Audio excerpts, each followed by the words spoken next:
Shalom a todos, meus irmãos. Hoje nós vamos dar continuidade na carta de 2 Pedro, né, capítulo 3. A gente já fez as leituras da primeira carta, estamos na segunda, lemos os outros capítulos e tivemos entendimento que Paulo vem trazer para a gente não se contaminar com estudos, né, e doutrinas de falsos líderes religiosos, né, para a gente ter cuidado, né, com esses falsos ensinamentos, né? Ele também, em outros capítulos, ele mostrou como a gente buscar internamente o nosso autodomínio, autocontrole, né? Ele nos deu ali no capítulo 1 da segunda carta, né? 7 passos ali, né, que a gente pode ter como uma reflexão interior, né, para a gente estar melhorando como pessoas, né, para com o nosso próximo, né, uma reflexão que a gente possa estar fazendo, né. Por isso é muito interessante a gente ler as cartas. Muitos ficam ali na parte dos evangelhos ali né, dos 4 evangelhos e vê muito sobre os milagres, né, sobre a bondade ali de Cristo. E eles, nessas cartas, como eles conviveram com Yeshua, eles tentam trazer como que era o convívio deles ali, né? Que além de todo o amor que Yeshua trazia, né, também, né, a reflexão da cura, da fé ali no nome dele para cura, para mover montanhas, como ele mesmo diz, mas também essas cartas aqui nos mostram que eles iam cumprindo, né, os mandamentos de Deus e conforme eles iam cumprindo, eles também estudavam e passavam a palavra, né? Como muitas vezes é lembrado ali que no dia de sábado eles estavam na sinagoga estudando, né? E acompanhando Yeshua. E vamos dar início então aqui na segunda carta, capítulo 3. Amados, esta é agora a segunda carta que lhes escrevo, e nela, como na minha primeira, estou despertando por meio de um lembrete a sua habilidade de pensar de modo claro, para que vocês se lembrem das declarações feitas anteriormente pelos santos profetas e do mandamento do Senhor e Salvador, transmitido por meio dos apóstolos de vocês. Antes de mais nada, saibam que nos últimos dias surgirão zombadores com as suas zombarias, agindo segundo seus próprios desejos. Eles dirão: onde está essa prometida presença dele? Ora, desde o tempo em que nossos antepassados adormeceram na morte, todas as coisas continuaram exatamente como era desde o princípio da criação. Então aqui ele está lembrando a gente para a gente seguir, né, conforme o início das coisas, né? Ele está apontando lá para o início e aqui também ele vai apontar na carta para a época ali de Noé, quando tudo acabou, né? E que eram feitos zombarias, ninguém acreditava, né? E hoje praticamente é a mesma coisa. Ninguém mais crê, né, que Yeshua é capaz de voltar, né? Se a gente for falar com muita gente, eles acreditam que Cristo existiu, porque a ciência já também comprova, mas uma coisa que ninguém, assim, ninguém, né, que a maioria das pessoas não conseguem mais acreditar, né, é esse retorno de Yeshua.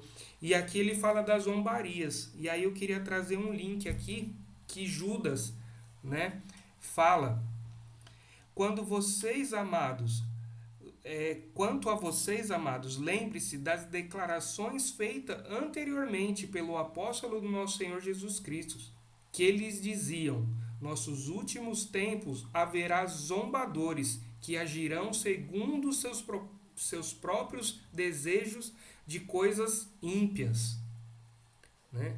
Então, além das pessoas desacreditarem, né, de uma vinda de Yeshua e de um reino, né, que, que vai acabar com todo esse sistema de coisas, as pessoas continuam ímpias, né? As pessoas continuam praticando o seu bel prazer, né? Nas coisas, tendo o prazer da carne, né?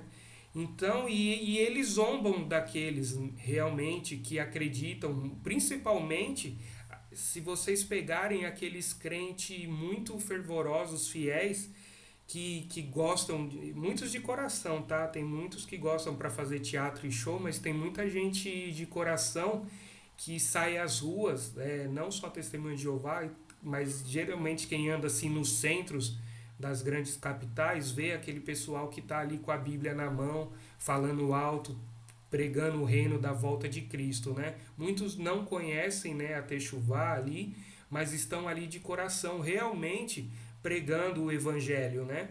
E eles recebem às vezes muitos ataques.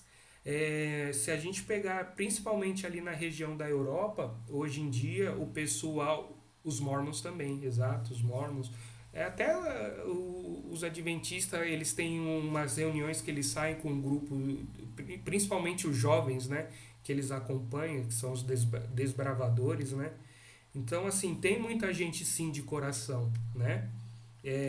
Que faz esse papel. E hoje em dia na Europa, quem está tentando levar esse evangelho, né, por mais que não tenha um esclarecimento ainda do que a gente chegou hoje, né, graças a Deus a ter, eles estão sendo espancados, né, eles estão cometendo barbaridades com o povo ali cristão, né? E a palavra aqui já dizia, né, para desses que iriam zombar, assim como no tempo de Noé, que a gente vai ver mais para frente. E aqui ele traz, né, uma parte aqui do princípio da criação, aqui no finalzinho, que ele fala: ora, desde o tempo em que os nossos antepassados adormeceram na morte, todas as coisas continuam exatamente como eram desde o princípio da criação. E aí eu queria trazer aqui para Ezequiel 12, 22. Filho do homem, que provérbio é esse que vocês têm em Israel? Os dias vão passar e todas as visões acabam em nada? Né? Ou seja, Ezequiel aqui ele está falando para os filhos de Israel o quê? Nós demos todas as visões e vocês acham que vão acabar em nada? Muitas das coisas que Deus deu era para aquela época e se concretizaram, né? E aí eles falando do tempos do fim, ele também coloca ali, né, em xeque. Vocês acham que também essas visões que tivemos, né, a condução do Espírito do Senhor que nos mostrou e que nos falou não vai dar em nada? E ainda em Ezequiel 12, 27. Filho do homem, isto é o que o povo de Israel está dizendo. A visão que ele tem é para daqui a muito tempo. Ele está profetizando sobre o futuro distante. Né? Então a gente vê em Ezequiel, Isaías, Zacarias, muitas profecias para os tempos do fim. Né? E hoje eu também, quantas vezes também não me deparei, né, falando, meu Deus, quando que vai chegar, como que vai, né? E a gente conhecendo da história, a gente não tem uma noção assim se como que vai ser organizado assim para se fazer, se está perto ou se ainda está um pouco longe, um pouco distante. Mas a gente tem que ter a certeza, né, que é a fé que Yeshua pede, que vai se concretizar, né? Não importa o tempo, se não for para nós, a gente tem que deixar pelo menos exposto para os próximos que vierem, né? Para a gente não ter uma geração totalmente perdida.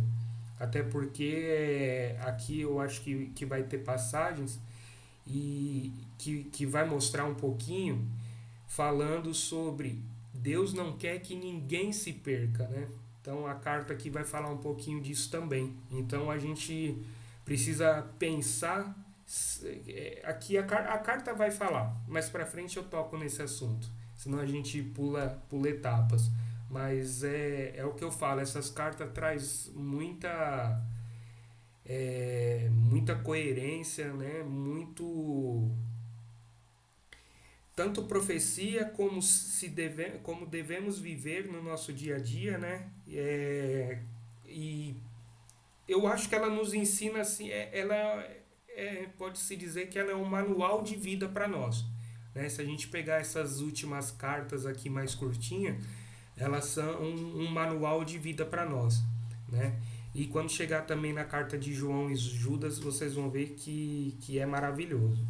Bom, dando sequência aqui então, no versículo 5, capítulo 3, versículo 5. Pois eles propositalmente ignoram este fato. Há muito tempo havia céus e uma terra situada firmemente fora da água e no meio da água pela palavra de Deus. E por meio dessas coisas, o mundo daquele tempo sofreu destruição ao ser inundada pela água. Mas, pela mesma palavra, o céu e a terra que agora existe estão reservados para o fogo, estão sendo aguardados até o dia do julgamento e da destruição das pessoas ímpias. É, é legal a gente ler e reler, porque assim, antes de eu passar o estudo, igual, vamos supor, eu terminei, né? Eu li todas as cartas já, mas antes de eu passar o estudo, igual essa, terminou a semana, eu já comecei a ler o outro capítulo, né? E cada hora a gente tem uma visão, a gente faz uma anotação, o que eu posso chamar, o que eu posso falar ou não. E agora me chamou uma atenção uma coisa aqui, né? Que eu acabei de falar e às vezes eu falo até para Paloma. Se a gente continuasse lendo, a gente teria a resposta, né? Eu acabei de falar para os irmãos, eu não sei se está perto ou se está longe, né? Eu não sei se vai ser no nosso tempo ou não, porque como que o jogo até político, religioso, né? Que a gente entende que vai surgir um anticristo e tal, como que isso, né? Vai ser e como isso pode ser ou não rápido. Mas o que eu quero dizer aqui, mas pela mesma palavra, o céu e a terra que agora existem estão reservados para o fogo e estão sendo guardados até o dia do julgamento. Ou seja, quando tudo se iniciou pela palavra, né? Então a gente acha que vai demorar, pelo jeito que tá, as guerras estão um pouco devagar, agora deu uma amenizada, não vai demorar. Mas se Deus falar, não, me cansei de vocês, ou me cansei desse mundo, é agora, né? Ele faz tudo acontecer. Assim como ele fez o início lá pela palavra, né? Ele pode usar o verbo agora e fazer tudo acontecer, né? E aqui eu queria trazer também uma passagem aqui que fala aqui sobre essa passagem das águas, né? E por meio dessas coisas, o mundo daquele tempo sofreu destruição, né? Ao ser inundado pelas águas. E aí ele faz um apontamento aqui para Gênesis 7:11. No 600º ano da vida de Noé, deixa eu ver se tem alguém aqui para entrar, não. De Noé, no segundo mês, no dia 17 do mês, nesse dia rebateram todos os mananciais das vastas águas profundas e abriram-se as comportas do céu. Aí em Gênesis ainda ele fala: assim ele exterminou da face da terra todos os seres vivos, os homens, os animais rasteiros e as criaturas voadoras do céu. Assim todos foram eliminados da terra. Somente Noé e os que estavam com ele na arca sobreviveu. E aí gostaria de trazer aqui Mateus 24, 38 e 39. Porque naqueles dias, antes do dilúvio, as pessoas comiam e bebiam. Os homens se casavam e as mulheres eram dadas em casamento, até o dia em que Noé entrou na arca, e não fizeram caso, até que veio o dilúvio e varreu a todos eles. Assim será na presença do Filho do Homem. Né? Então aqui também a gente vê que aquele povo que zombava, a arca se fechar e a chuva de repente de 2, 3, umas semanas, 10 dias, sei lá, não parar, né? E o pessoal vê a água subindo, né? Eu acho que daí eles despertaram e falaram, e agora, né? E nós, quando será o nosso despertar? Será que vai ser quando cair a primeira bola de fogo do céu? Será que vai ser tarde ou não, né? Então a gente tem que ter um olhar reflexivo para nós, para dentro de nós, né? A gente tem que ter um. Eu acho que assim, pelo menos para mim, né? O mais difícil é o comportamento com o próximo mais próximo, né? Porque com o próximo que está mais longe é sempre mais fácil um sorrisinho no rosto, né? E, e um bom dia, uma boa tarde, uma boa noite, do que com aquele próximo que está sempre do nosso lado, né? Eu acho que a gente tem que começar também olhando para nós, né? Nosso corpo, né? Templo do Espírito Santo, mas também com aqueles próximos do nosso dia a dia, né? O que a gente está fazendo de bom, o que a gente está podendo fazer para melhorar, né? E até com os próximos mais longe também, o que a gente pode fazer para ajudar, né? E não esquecer de sempre estar levando a palavra, porque independente ou não, se alguém acreditar, né, como verdade, né, esse futuro, a gente está livrando uma vida de perecer aí para a eternidade, né? Se alguém quiser falar alguma coisa também, só chamar, levantar a mão, fica à vontade. Eu vou ler aqui agora no versículo 8, tá? Do 8 ao 10. No entanto, não despercebam o seguinte, amados. Para Jeová, um dia é como 1000 anos, e 1000 anos como um dia. Jeová não é vagaroso com relação à sua promessa, como alguns pensam, mas ele é paciente com vocês, porque não deseja que ninguém seja destruído, mas deseja que todos alcancem o arrependimento. Mas o dia de Jeová virá como ladrão, e nesse dia os céus passarão com um estrondo, e os elementos, estando intensamente quentes, serão dissolvidos, e a terra e as obras nela serão expostas. Era aqui que eu queria comentar aquela hora que eu falei, não vou dar, né, não vou comentar, senão a gente pula o texto, né? Aqui o tempo para Deus é atemporal, né? Um dia para ele é como 1000 anos nosso, né? Ou vice-versa, porque para ele tanto faz. E eu já me perguntei muito, né? Quando que para Deus, quando que vem essa ira dele? Porque deixa tanta gente sofrer, né? Nesse mundo. Mas a gente vê aqui que tudo tá reservado, tudo tá sobre o controle dele, sobre o tempo dele, né? Sobre, sobre a paciência, porque ele não quer que ninguém se perca, né? Então a gente pode imaginar também, né? A gente falar, ser meio soberbo, né? Mas quem é você para Deus, né?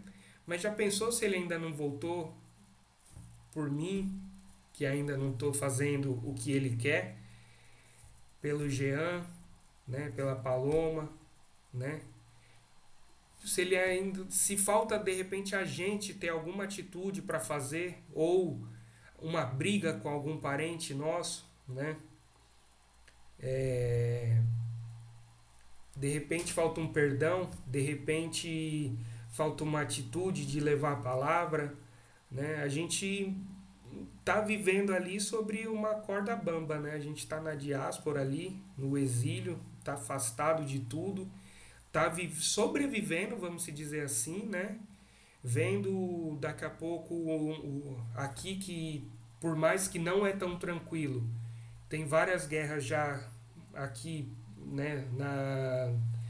na América, né? Mais guerras de guerrilhas, né? Mas daqui a pouco a gente pode ver os Estados Unidos invadindo a Venezuela, né? Hoje eu estava acompanhando algumas notícias e o Trump já deu ordem para o FBI ali, meio que já, eu não lembro se era FBI ou um outro lá, já meio que monitorar ali o Maduro, né? Já meio que deixando pronto ali que pode haver uma intervenção, né? A gente vê aqui as Guianas também com dificuldades, né? Colômbia com guerrilhas, né? Equador também, se vocês forem pesquisar notícias ali, a coisa tá feia pro lado do Equador.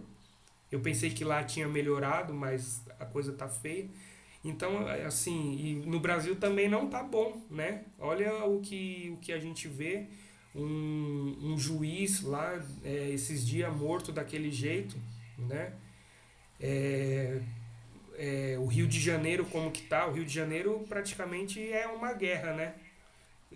Diária ali, né? Então a gente se pergunta para Deus, né? E fala quando que vem a sua ira, mas de repente para Ele tá faltando resgatar alguma pessoa e por isso fala de se pregar o Evangelho cada vez a mais gente, né?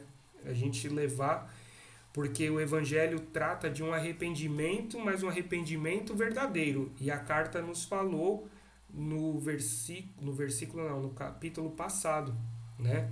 Sobre o arrependimento que muitos buscam, mas que não é o arrependimento verdadeiro, né? Aqueles que principalmente levam, contradizem o que a carta quer dizer e o que nós vamos ver aqui no finalzinho. Vou até deixar para tocar um pouquinho mais nesse assunto um pouquinho mais para frente, porque ela vai nos refletir muito também sobre essa falsa pregação e esse falso perdão que muitos buscam, né? E não se alcança. Versículo 11. Visto que todas essas coisas serão dissolvidas dessa forma, pense em que tipo de pessoas vocês devem ser. Devem ser pessoas de conduta santa e praticar atos de devoção a Deus, ao passo que guardem e tenham bem em mente a presença do dia de Jeová, pelo qual os céus serão destruídos em chamas e os elementos se derreterão com calor intenso. Mas há novos céus e uma nova terra que aguardamos segundo a promessa dele, e nesses morará a justiça. Né? Então ele fala aqui desse fogo, né, que vai acabar exterminando muitos no final. Ele fala aqui de novos céus e nova terra, né, que é onde a gente vai herdar, principalmente nós que já estamos mais habituados. Hoje não tem nenhum irmão aqui, tinha o irmão Marco, mas caiu o link dele. A gente está acostumado já com a doutrina e nossos estudos, né, de herança aqui da terra, e que viveremos sempre aqui, só nos encontraremos nos ares com Yeshua, mas para herdar a terra aqui, né, reinar com ele no milênio, né. E aqui ele fala como que deve ser a nossa conduta, né, a conduta santa e praticar atos de devoção a Deus, né. E em várias passagens a Bíblia nos fala dessa santidade que devemos ter, até por sermos o templo do Espírito Santo, né? Então a gente precisa ter essa santidade dentro de nós. No 14, portanto, amado, visto que vocês guardam essas coisas, façam o máximo para que ele finalmente os encontre sem manchas e sem defeitos e em paz. Então a gente, além de seguir no dia a dia, a gente tem que guardar essas coisas, né? Para cada dia a gente estar se alimentando e não deixar a gente pensar e começar a entrar na zombaria de não vai mais ter salvação, não vai mais acontecer, acabou e é isso, o mundo está perdido por si só. Além disso, considerem a paciência do nosso Senhor como salvação, como também o nosso amado irmão Paulo lhe escreveu, segundo a sabedoria que lhe foi dada. Aqui, segundo a sabedoria que lhe foi dada, porque Paulo fala com palavras difíceis. E eu vejo que nessas cartas menores aqui, as palavras são mais fáceis de entendimento. E olha que legal ela fala agora. Falando dessas coisas, como faz em todas as suas cartas, no entanto, algumas coisas nelas são difíceis de entender. E essas coisas, os ignorantes, que não é nosso caso, e instáveis, estão distorcendo, assim como fazem também com o restante das Escrituras, para a sua própria destruição. Então, quando Paulo fala que o fim da lei é Cristo, e aí todo mundo vem, tá vendo? Paulo falou, o fim da lei é Cristo. Né? E aí não vai lá atrás e quando pergunta para ele, anulamos então a lei pela fé? Ele fala de modo algum. Antes, concretizamos a lei, né? Então, ou seja, primeiro seguimos a lei, né? Para mostrar que adoramos a Deus, né? Que somos filhos de Deus. E esse é o nosso modo de adoração a Deus, seguir o que Ele nos pediu. E aí, a partir daí, a gente começa a ter uma fé firme, né? E aí as coisas começam a se encaixar e fazer mais sentido em nossas vidas, né? E aí ele fala aqui dessas pessoas estáveis que estão distorcendo isso, assim como fazem também com o restante das escrituras. Mas isso é para a sua própria destruição. Então, esse povo que gosta de gritar e falar que agora é somente assim por Yeshua, é lógico, o caminho é por ele. Né? Aí tem que pegar toda a nossa narrativa, que a gente já tem estudo o suficiente. Né? E aqui a gente vê que ele falou lá em cima sobre as leis. Né? E Paulo instruía sobre as leis. Paulo era um judeu fantástico, né? É, estudou na escola de Gamaliel, né? Como o Rabino sempre nos ensinou, era um dos maiores instrutores ali da época ali dos rabinos, né? E ele sabia de cor e salteado tudo. Então, para ele, o que precisava acontecer na vida dele era aquele encontro com Yeshua. E a partir daquele encontro com Yeshua, ele colocou dentro do coração dele, não, eu já sigo, né, os caminhos dos mandamentos do meu pai, mas agora Yeshua me mostrou o verdadeiro amor, né, sobre a lei e sobre as coisas e com o próximo, né? E aí ele coloca aquele coração mais leve ali, né, para trazer a palavra para nós. Dando sequência no 17. Portanto, amados, sabendo disso com antecedência, tomem cuidado para não se desviar pelo erro dos transgressores e para não cair de sua posição firme. Transgredir o quê? Né? Aqui ele não fala, mas o que a gente transgride? A fé? Não. A gente transgride uma lei. Né? Então aqui ele está sendo enfático. Escutem Paulo, ele fala de maneiras difíceis, mas não sejam ignorantes. Por que não sejam ignorantes? Porque eles pedem para estudar, ele não fala para a gente ficar só ouvindo as pessoas, né? A gente tem que se debruçar, estudar. Se eu não tivesse parado para começar a ler a Bíblia e só ficar ouvindo e concordando e fazer estudo com textos pinçados, uma pergunta aqui que joga na página ali e tal, que confirma aquilo, isso dá para fazer. Né? Mas quando eu comecei realmente a pegar a Bíblia do zero e a ler, e eu falar, não, peraí, tem alguma coisa errada, as festas, né? Eu sempre bato nisso, as festas bíblicas, não é possível, né? E aqui ele fala, portanto, amados, sabendo disso, com antecedência, tomem cuidado para não ser desviado pelo erro dos transgressores e para não cair de sua posição firme. Ou seja, se estamos firmes, cuidado para não cair naqueles que já transgridem, para a gente não cair nessa ladainha de que agora é fé e a gente não precisa mais guardar mandamento nenhum, pode comer o porquinho, pode transgredir Shabat, pode tudo, né, para a gente ter uma posição firme. Pelo contrário, continue crescendo na bondade merecida e no conhecimento do nosso Senhor e Salvador Jesus Cristo. A Ele seja dada a glória, tanto agora como até o dia da eternidade. Amém. Bom, meus irmãos, a palavra foi essa hoje. Queria agradecer a presença de todos, né, e os que forem assistir também.